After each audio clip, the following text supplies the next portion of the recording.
C'est une étape incontournable chaque fin d'année pour un conseil départemental.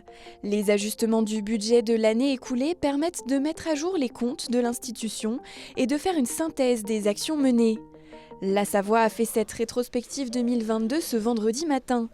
Parmi les thèmes les plus centraux dans l'action du département, le développement durable a tenu une place importante et il a fait l'objet d'une synthèse présentée lors de l'Assemblée. Ce rapport, il met en exergue l'ensemble des actions que nous avons pu mener. Il montre que nous sommes très offensifs, très dynamiques, sur un ensemble d'actions assez, innovantes. Je pense à une réflexion autour de notre façon de mener les opérations d'arrachage, de fauchage, sur les accotements de nos milliers de kilomètres de voiries départementales pour, là aussi, préserver la biodiversité, lutter contre les plantes invasives, entre autres, mais je pourrais vous en citer comme ça énormément. Des actions qui vont donc se poursuivre en 2023. Si le budget pour l'année à venir sera voté par les 38 conseillers départementaux le 16 décembre prochain, les premiers débats sur la répartition de ces fonds montrent que le social et l'environnement seront encore dans les priorités.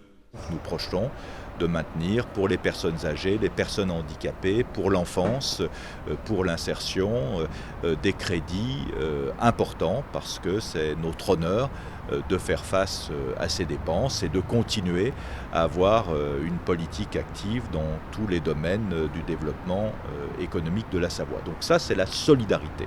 Et l'autre priorité, c'est évidemment le développement durable, qui est au cœur de toutes nos politiques. Nous avons fait beaucoup de progrès depuis 2018, mais nous avons encore beaucoup de progrès à faire, donc nous sommes dans une politique de dynamique durable. Une dynamique qui semble satisfaire également l'opposition au conseil départemental. On voit qu'il y a un certain nombre de chantiers qui avancent, la création d'une société d'économie mixte en matière des énergies renouvelables par exemple. Ce qu'on constate toutefois, c'est qu'aujourd'hui, le bilan d'émissions de gaz à effet de serre se dégrade dans notre département. Les chercheurs du CNRS disent que la Savoie, les montagnes, les Alpes se réchauffent 2 fois plus vite que les autres territoires sur la planète. Donc il y a une vraie responsabilité de notre département, de ses acteurs, des populations, et on doit accélérer pour éviter, ralentir et évidemment compenser cette transition climatique. Pour rappel, le budget du département s'élevait en 2022 à près de 700 millions d'euros.